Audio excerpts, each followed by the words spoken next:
Hi folks, have a good day today. Let me be the first to welcome you to Autism Rocks and Rolls. Now before we begin, I must note that I'm not a doctor or psychiatrist. If you're not actually diagnosed with autism, please see a physician, at least based on my experiences. I also don't own the right to the intro and outro that I found on ytmp3.com. I also have a mission to like to review with all of you. The mission of Autism Rocks and Rolls is to take the stigma off of autism and other conditions that many are disabilities. People on the spectrum are not broken and do not need to be fixed. Those who have conditions or abilities are not to be pitied. There's nothing to be sorry about. I also have some paid for the following. We did have two brand new sponsors for our AR Summerfest. They are Central Fire Station and Cincinnati Christian Church. We appreciate the chairs and table donations you made for our Summerfest. We need to focus on Dependable Dave right now. Our neighborhood waste collection business, Dependable, is willing to pick up your trash. He is so kind that he even provided the AR Summerfest with 2 dumpsters. He is your man when you need your trash cleaned up once you bag it. And there are some people I like to thank. First, I like to thank the former America's Got Talent dance group Cornell Bonker for not only responding to my fan mail, but also for putting a story about me on Instagram. You guys are awesome and be sure to dance away. Last week, my mother and C105 Meet My Mother did a focus group on what sources are not there. I appreciate everyone who attended the focus group. I also have some connections I need to mention. Jamie McCavey from Special Needs Living Magazine is our first point of call. Jamie lives in Indianapolis and has a special needs child. She organizes exclusive get-togethers to create relationships, distributes a magazine every month with content produced by neighboring special needs families, and offers Indiana families a variety of resources. Ben Park from My School Options, also from Indianapolis, is the next person on the list. Every student in Indiana has access to top-notch educational options because of the K-12 My School Options system, which also acts like a state network for the promotion of family-friendly educational policies. Their goal is to raise the standard of education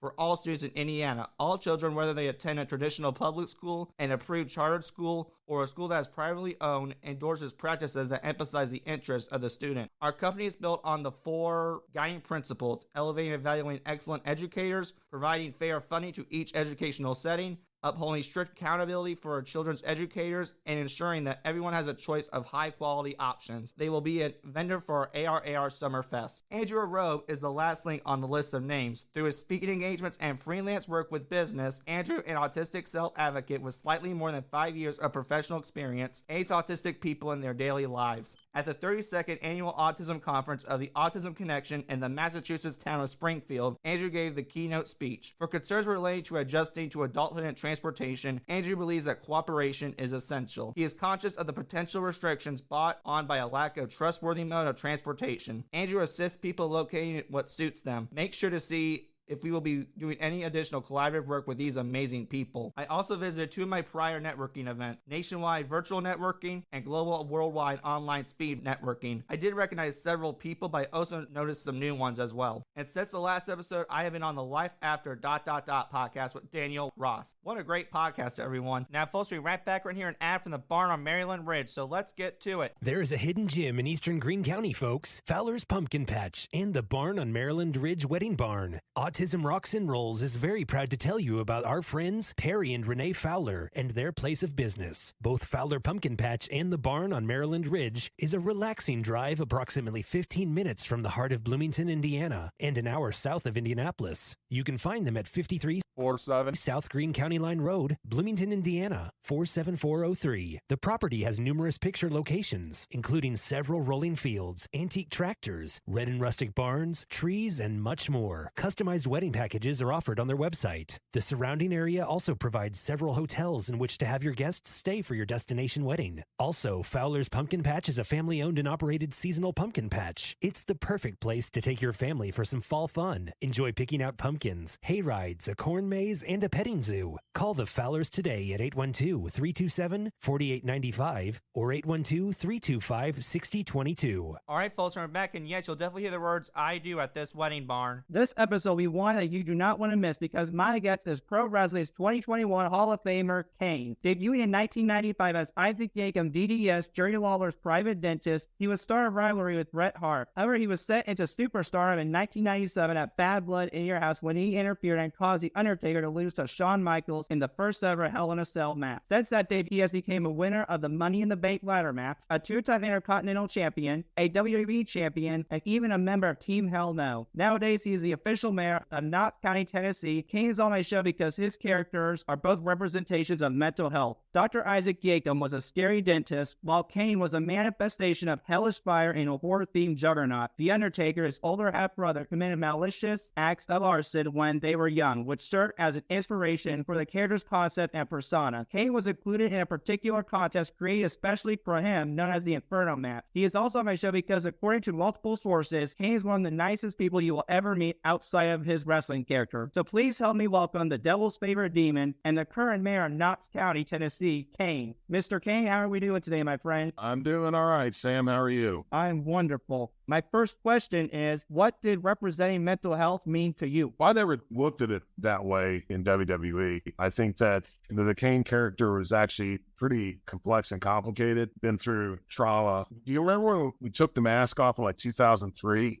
People were like, where are the scars, right? Because that was the story that came and burned a fire and wore a mask and covered the scars, and then there weren't any scars. Like, the scars are on the inside. And to me, that made Kane a much more dangerous character because of the way he perceived himself. It was based on the book The Red Dragon by Thomas Harris, which is one of the Hannibal Lecter books. And in The Red Dragon, the villain, he had a cleft palate, got it fixed, grew a mustache so you could never tell that he had cleft palate. He'd grown up in an abusive household with his grandmother. That defined him in his own mind, that he was a monster because he had this physical deformity that he didn't even really have. That's from the performance aspect of it. But I do have a lot of people that tell me that the character would help them through some tough times because Kane had obviously been through a lot. He'd been bullied, been picked on, and all those sort of things, and was standing up for himself in a way that most people wouldn't or never should, in context of WWE. And ultimately, he was an underdog that was able to overcome a lot of challenges to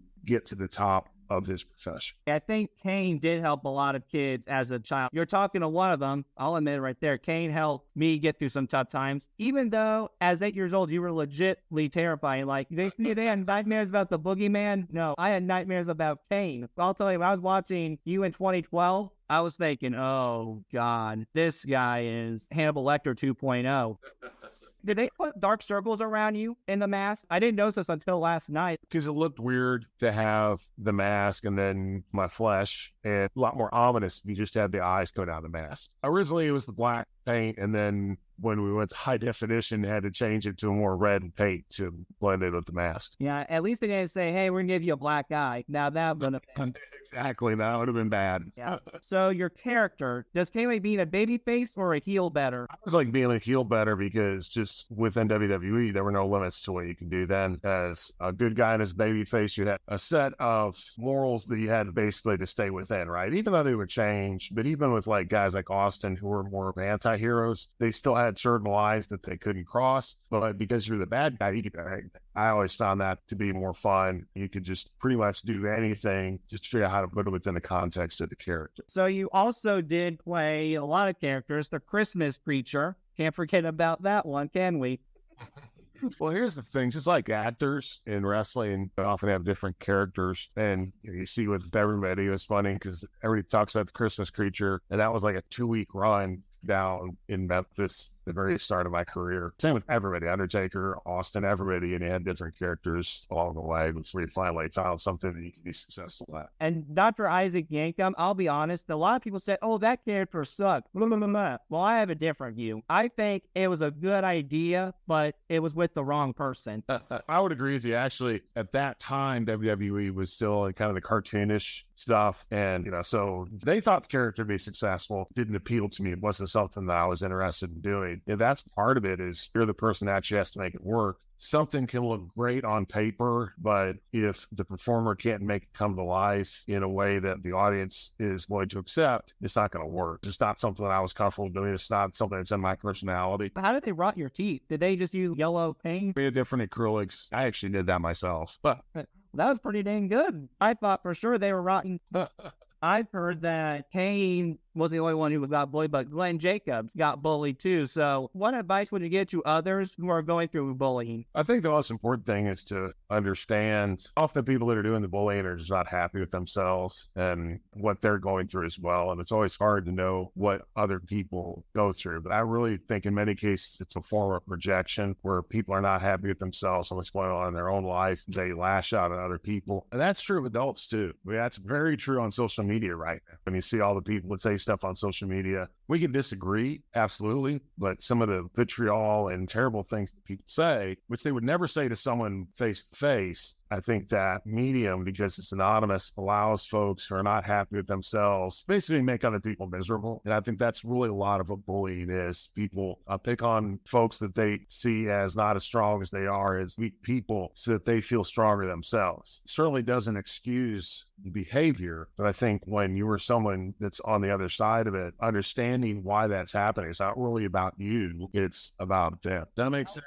Yeah, I agree with you because I think you're right. We forget to look at them too. I mean, bullies are humans too. There are people with issues, I believe, that manifest themselves in it often. Not everybody, because there are just some people who just plain mean. But for a lot of people, it manifests itself. Their own perceived inadequacies manifest themselves picking on other people. But you're the opposite because as I read on multiple sources, like I said earlier, you're one of the kindest human beings alive. So who's taught you probably to be kind? Was it your family? I think it's really just life experience and also realizing that how you treat people is how you're going to be treated. So it's kind of selfish, but that's just how the world works. And we all have different worldviews and how we interact with people, how we think the world works. That just happens to be mine. Through the years, I've done a lot of work on myself as far as seeing things that I didn't like about myself and trying to improve those and trying to change and evolve into a better human being. And that's been a lot of it, is just thinking about, if I do this action, how to other folks, what does it actually do to me? And it doesn't make me feel good at all. There's probably something wrong with that. For me, I can't say that it was one person. I mean, I had a lot of people throughout my life, my coaches and teachers who were great role models. So it's probably a conglomeration of different people, kind of a collage of different people and their philosophies and ideas that impacted me. You got your scrapbook of kindness, if you could put it that way. Like you got page 1, it's your mom, and then page 2, we showed you. That is a good way to put it, yes. Layers. That's the way I was thinking. You wanted to be a teacher, from what I've heard. So you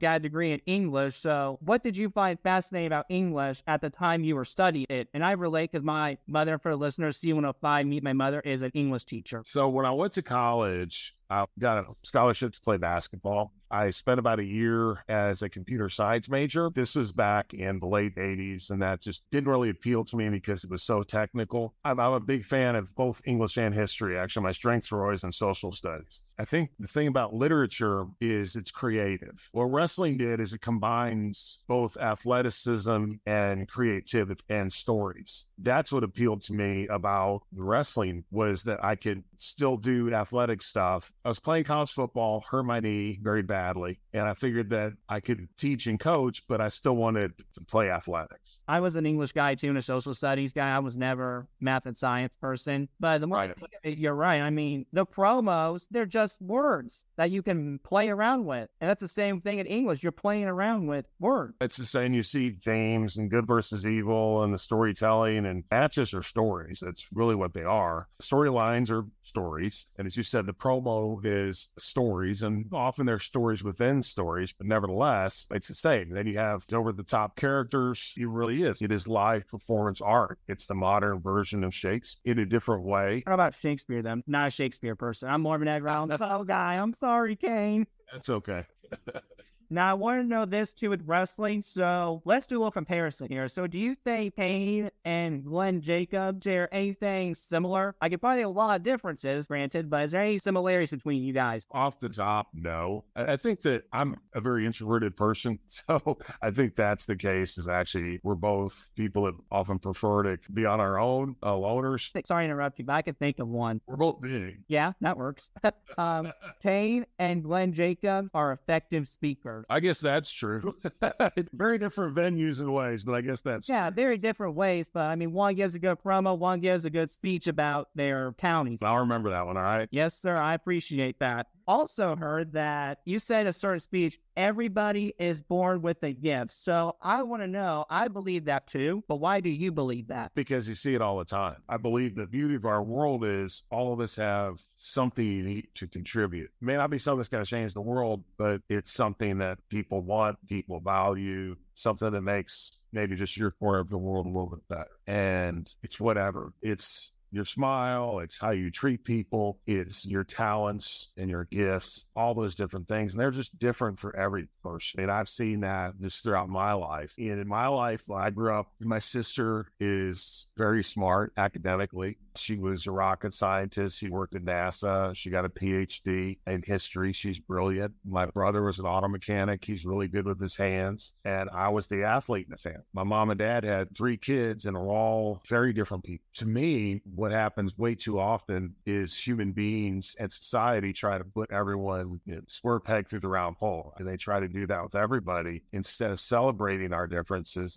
You have a gift, and what we should be doing is nurturing that gift, bringing that to full flower and fruition. Too often we shatter people's dreams instead of encouraging them to really pursue their gifts and their talents and create the life they want. Let me ask you this then. As a mayor, how do you try to promote that in Knox County? Well, one way is through our education system and realizing that every kid's going to have different talents. Some kids test well and they're really good at academics. Some kids are good at athletics. Some kids are good in the skilled trades and those sort of things. Some kids are good at arts, some kids are good at music. It's really just ensuring that there's opportunities to explore all of those things and not just saying you have to do this to be successful in life, but rather there's all these different pathways that you could follow. Try some of them. And what's frustrating too is people have gifts. It's just sometimes society won't give us the time to do it. It makes any sense. Like we can't find a building making snowman angels because that's their talent. As a parent myself, my kids to be happy and successful. But I've kind of changed my mind about that as far as, yes, I want them to be happy and successful. But I think the way that they do that is by living a life that is meaningful to them and that they have purpose. And I think that way too many people in our society look at what society demands from us and looks at society's vision of success, what society promotes as being successful, instead of what makes us feel fulfilled. That's a lot more important than what everybody else is saying. And you're really the one that has to figure that out. And I know you probably got your insight. You were happy when I heard your story on WWE Untold.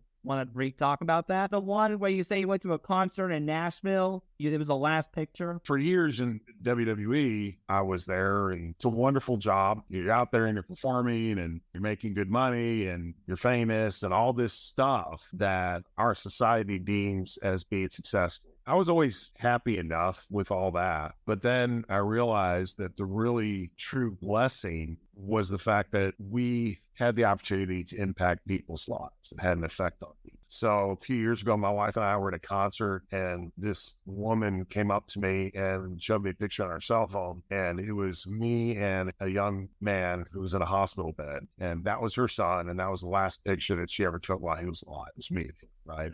And that's when everything kind of crystallized in my mind. That's what it's really all about, is being able to bring joy or at least a distraction to people when they're going through hard times and help people to maybe for a little while forget about whatever issues or problems they're facing by being immersed in, taking them out of their world and bringing them into ours, where for a little while they could get rest and relief because they weren't dealing with the problems that they were in their own lives. The reason I say that's a blessing is because a lot of people, they'll never feel that. They'll never know that it had an impact on someone's life or they changed someone, or they're never going to have someone come up and show a picture. That was what made my career in WWE so special, was that I was able to, in some way, help people. I'll tell you this much, too. I was watching Countdown the other day, and I was watching the SmackDown one, Top 10 SmackDown moment, and they were talking about the 9/11 tribute show, and the ending was what Seth Rollins said, and that's what we do to give a distraction from people's daily life. Now, you've also done a lot of collaborations with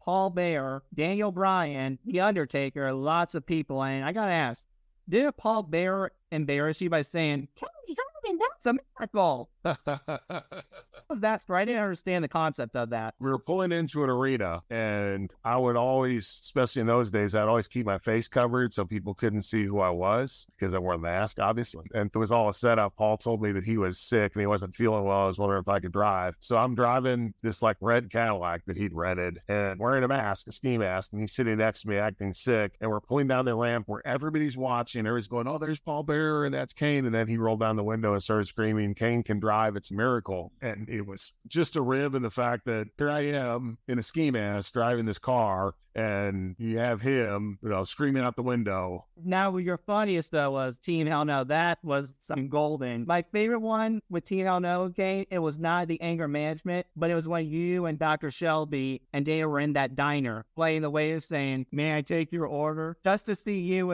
Yeah, there was a lot of funny stuff. I had a great time with Daniel Bryan, especially because I was able to add a comedic element to the show, which most people probably didn't think that Kane was capable of. So for me, it wasn't just about having fun as Team Hell No. It was also about proving to people that I was a multi-dimensional performer. The Kane character could be more than just a brooding monster all the time. And where did Canaanite come from? I saw that was a comical moment. That was just, actually WWE did, and that was just, they have the Hulkamaniacs and whatever, and then we just decided to come up with Canaanites. I love Rock just mumbling and be like, what? Yeah, we're Canaanites, yeah, I know.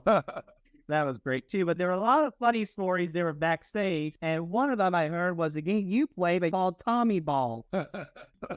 In case you guys don't know, Tommy Ball is where they literally throw tennis balls and they try to make the person bend down, and yes, they hit you right square in your groin area. And then you also started a wrestling school. So when did you and Bruce Pritchard begin your wrestling school? Actually, it's Tom Pritchard, and we've had that about 4 years now. In your wrestling school, I know you don't teach here, but what is something when you do go or Tom Pritchard is teaching, what's the one thing you want those wrestlers to know about pro wrestling that they didn't know when they were fans, or what they need to do before they get into the ring? Really that it's an art form, and it's not just about the moves, but it's when you do things and how you do things, and really what you do in between. It makes sense too, because today's wrestling, I was watching the other day, and he's right, but I think he was kind of being negative about it because a lot of wrestling today is more of just doing the moves and there's not a lot of story. He's right. There's probably an audience that's old school that would rather prefer the Hulk Hogan's, The Rock, Stone Cold. I'm actually one of them, but I also feel like, you're missing another half of people who actually like this new wrestling style, who rather prefer it being the wrestling moves instead of just the storylines and the characters, which is sad that we're missing it, granted, but it's just the way times have evolved. Business has changed, but I think the art form is never going to go away, and psychology and why you do things, that'll never change.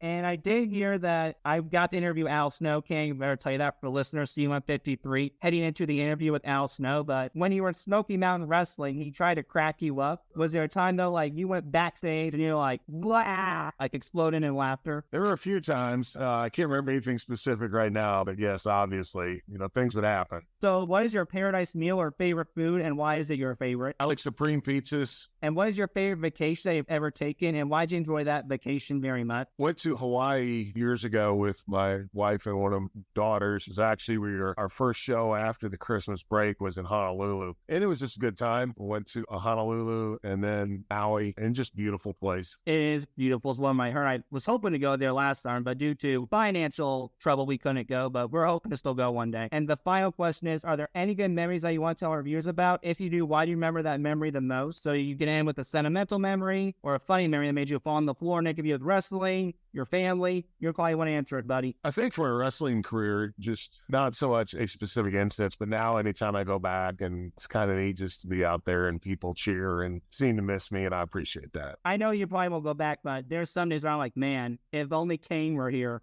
And you're on that screen, which is still awesome. And we'll end it with a thank you, Kane. And before we go, is there any closing remarks, my friend? I appreciate you, Sam. Thanks, buddy.